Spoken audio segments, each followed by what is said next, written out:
Hi hello moms വേൾഡിലേക്ക് എൻ്റെ എല്ലാ കൂട്ടുകാർക്കും സ്വാഗതം. അപ്പോൾ എനിക്ക് 2 കടച്ചക്ക കിട്ടിയിട്ടുണ്ട്. അപ്പോൾ ഇന്ന് അതുകൊണ്ട് നമ്മുടെ ഇറച്ചിക്കറിയെ വെല്ലുന്ന തരത്തിലുള്ള നല്ല അടിപൊളി രുചിയിലുള്ള ഒരു കറി നമുക്ക് ഇറച്ചിക്കറിയുടെ അതേ ടേസ്റ്റിൽ തന്നെ ഉണ്ടാക്കാം. അതിനായിട്ട് ഞാൻ ചക്ക തോലെല്ലാം നീക്കം ചെയ്ത് ചെറിയ പീസായിട്ട് അരിഞ്ഞ് നല്ലപോലെ കഴുകി വൃത്തിയാക്കി അതിൻ്റെ കറയെല്ലാം പോക്കി എടുത്തിട്ടുണ്ട്. അതിലേക്ക് നമുക്ക് ഒരു 10-25 ചുവന്നുള്ളി ചെറുതായിട്ട് കീറിയിട്ട് കൊടുക്കുക. ഒരു 4 അല്ലി വെളുത്തുള്ളി, ഒത്തിരി വേണ്ട, അതും കൂടെ ഇട്ട് കൊടുക്കുക. അതിനാവശ്യത്തിനുള്ള ഉപ്പിട്ട് കൊടുക്കുക. ഒരു 1/4 ടീസ്പൂണ് മഞ്ഞൾപ്പൊടി ഇട്ട് കൊടുക്കുക. ഇനി നമുക്കൊരു 1/2 ടീസ്പൂണ് മീറ്റ് മസാലയും കൂടെ ഇതിൻ്റെ കൂടെ ഇട്ട് കൊടുക്കുക. ഇതെല്ലാം ഇട്ട് കൊടുത്തതിന് ശേഷം ആവശ്യത്തിനുള്ള വെള്ളവും കൂടെ, ഒരുപാട് വെള്ളം ഒഴിക്കരുത്, പെട്ടെന്ന് വേകുന്ന സാധനമല്ല. അപ്പോൾ കുറച്ച് വെള്ളവും കൂടെ ഒഴിച്ചതിന് ശേഷം നമുക്കിതൊന്ന് വേകാനായിട്ട് വയ്ക്കാം. അപ്പോൾ ഇതൊന്ന് അടച്ച് വെച്ച് നമുക്ക് വേവിച്ചെടുക്കണം. ഒരുപാട് വെള്ളം ഒഴിക്കരുത്. ചക്ക വേകണം, എന്നാൽ ഒത്തിരി കുഴഞ്ഞും പോകരുത്. അപ്പോൾ അതവിടെ നിന്ന് വേകട്ടെ. അപ്പോൾ ഞാനിവിടെ ഒരു 1.5 ടീസ്പൂണ് മുഴുവൻ മല്ലി എടുത്തിട്ടുണ്ട്. മല്ലി ഒത്തിരി വെക്കരുത്. പിന്നെ എനിക്ക് ആവശ്യത്തിനുള്ള മുളക്, ഒരു 8-10 മുളക് ഞാനിവിടെ എടുത്തിട്ടുണ്ട്. അത് മുളകൊക്കെ 2-3 മുറിച്ചിട്ട് കൊടുത്തിട്ടുണ്ട്, പെട്ടെന്ന് മൂത്ത് കിട്ടാനായിട്ട്. ആവശ്യത്തിനുള്ള തേങ്ങ, ഒരു 1-1.25 കൈപ്പിടി തേങ്ങ എടുത്തിട്ടുണ്ട്. അതും കൂടെ ഇട്ട് കൊടുത്ത് തീ കുറച്ച് വെച്ച് നമുക്ക് നല്ലപോലെ ഒന്ന് മൂപ്പിച്ചെടുക്കണം. അപ്പോൾ തീ കൂട്ടി വെച്ച് കരിയരുത്. കരിഞ്ഞു പോയാൽ ആ കറിയുടെ ടേസ്റ്റ് തന്നെ മാറിപ്പോവും.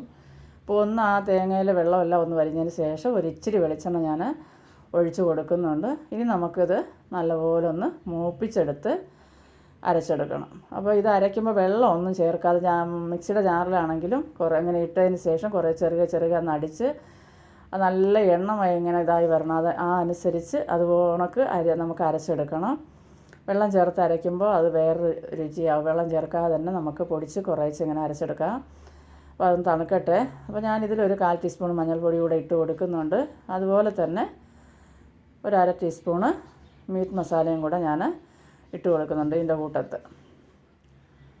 അപ്പോൾ നേരത്തെ ഇച്ചിരി ഇട്ടിട്ടുണ്ടല്ലോ, അപ്പോൾ അതനുസരിച്ച് വേണം ഇടാൻ.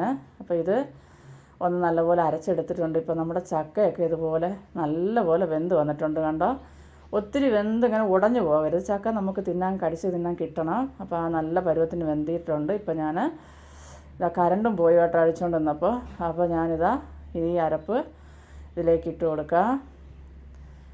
ശരിക്ക് നല്ലപോലെ അങ്ങ് എണ്ണമായി കിട്ടിയില്ലെന്ന് വെച്ചാൽ കരണ്ട് പോയപ്പോൾ പിന്നെ എനിക്കൊന്നും ചെയ്യാൻ പറ്റില്ല. നല്ലപോലെ അരഞ്ഞിട്ടുണ്ട് പക്ഷേ. അപ്പോൾ അതും കൂടെ ഇട്ട് കൊടുത്തു. ആവശ്യത്തിനുള്ള വെള്ളം, ഇച്ചിരി കൂടെ വെള്ളം വേണം ഇതിൽ. അപ്പോൾ ഇച്ചിരി കൂടെ വെള്ളം സ്പൂൺ ഇതായപ്പോൾ അങ്ങോട്ട് തെറിച്ച് പോയതാണ്. അപ്പോൾ ആവശ്യത്തിനുള്ള വെള്ളം ഒഴിച്ച് കൊടുത്തു. നമുക്ക് ആവശ്യത്തിനുള്ള ഉപ്പില്ലായിരുന്നു. ഉപ്പ് ഞാൻ ആ ചക്കയ്ക്ക് മാത്രം ഇച്ചിരി ഉപ്പല്ല ഇട്ട് കൊടുത്തേ. അപ്പോൾ ഉപ്പും കൂടെ ഇട്ട് കൊടുത്തതിന് ശേഷം നമുക്കൊന്ന് ഇളക്കി യോജിപ്പിച്ച് അടച്ച് വെച്ച് ഒന്ന് വേവിക്കണം. ഇനി നമുക്കിതൊന്ന് അടച്ച് വെച്ച് വേവിക്കണം. അപ്പോൾ വീണ്ടും ഞാൻ അടപ്പ് തുറന്നപ്പോൾ നല്ലപോലെ തിളച്ച് വന്നിട്ടുണ്ട്. ഒത്തിരി ചാറായിട്ടല്ല ഞാൻ വയ്ക്കുന്നത്, ഒരുവിധം. ഒത്തിരി ചാറായിരുന്നാൽ കൊള്ളത്തില്ല. രസമൊക്കെ ഉള്ളതുകൊണ്ട് ഞാൻ അങ്ങനെ വയ്ക്കുന്നില്ല. അപ്പോൾ നമുക്കിവിടെ നമ്മുടെ കറി ഇവിടെ കണ്ടോ റെഡി ആയിട്ടുണ്ട്. ഈ പരുവത്തിൽ നമുക്ക് ഇറക്കാം. ഒത്തിരി വെന്തുടയാതെ കിട്ടണം. അപ്പോൾ ഇനി അതിനൊരു താളിപ്പും കൂടെ തയ്യാറാക്കാം. ഞാനിവിടെ ഒരു ചെറിയ പാനെടുപ്പത്ത് വെച്ചിട്ടുണ്ട്. അതിലേക്ക് 2 ടീസ്പൂണ് വെളിച്ചെണ്ണ ഒഴിച്ച് കൊടുത്തിട്ടുണ്ട്. നമുക്കിത് എണ്ണ ചൂടായി വരുമ്പോൾ അതിലേക്ക് നമുക്ക് കടുകിട്ട് പൊട്ടിക്കാം. കടുകൊന്ന് പൊട്ടി വരുമ്പോഴത്തേനും ഒരു 3 ചുവന്നുള്ളി വട്ടത്തിലരിഞ്ഞതും കൂടെ നമുക്കതിലേക്ക് ഇട്ട് കൊടുക്കണം. ഉള്ളിയെല്ലാം ഒന്ന് മൂത്ത് വരുമ്പോൾ ഒരു 2 കറിവേപ്പിലയും കൂടെ ഇട്ട് നമുക്കത് ഇറക്കാം. അപ്പോൾ അടിപൊളി രുചിയായിട്ടുള്ള നല്ല ടേസ്റ്റിലുള്ള ഇറച്ചിക്കറിയെ വെല്ലുന്ന തരത്തിലുള്ള നല്ലൊരു കടച്ചക്ക കറിയാണ്. കടച്ചക്ക, ചീമച്ചക്ക എന്നൊക്കെ ഇത് പറയാറുണ്ട്. ഇവിടെ കടച്ചക്ക എന്നാണ് പറയുന്നത്. അപ്പോൾ ഇതെല്ലാവർക്കും ഇഷ്ടപ്പെടുമെന്നാണ് എൻ്റെ വിശ്വാസം. അപ്പോൾ നമുക്ക് ഇനി ഈ താളിപ്പെടുത്ത് ആ കറിയിൽ നമുക്ക് ഒഴിച്ച ഉടനെ കറി തുറന്ന് വെക്കരുത്. നമുക്ക് കുറച്ച് നേരം അങ്ങ് അടച്ച് വെക്കണം. അത് കഴിഞ്ഞിട്ട് നമുക്ക് വീണ്ടും തുറന്ന് നോക്കാം. അപ്പോൾ ഇനിയിപ്പോൾ ഞാൻ ഈ കറി അങ്ങ് അടച്ച് വയ്ക്കും.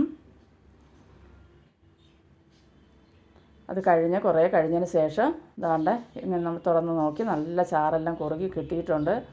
അപ്പോൾ ഞാൻ കഴിഞ്ഞ വീഡിയോയിൽ പറഞ്ഞ പോലെ എൻ്റെ ഫോണിന് ചെറിയ കംപ്ലൈൻറ്റ് ഉള്ളതുകൊണ്ട് ഇടയ്ക്കിടയ്ക്ക് കളർ വ്യത്യാസം വരുന്നത്. അപ്പോൾ എൻ്റെ വീഡിയോ ഇഷ്ടപ്പെടുവാണെങ്കിൽ സബ്സ്ക്രൈബ് ചെയ്യാനും ലൈക്ക് ചെയ്യാനൊന്നും മറന്നു പോകല്ലേ. ബൈ.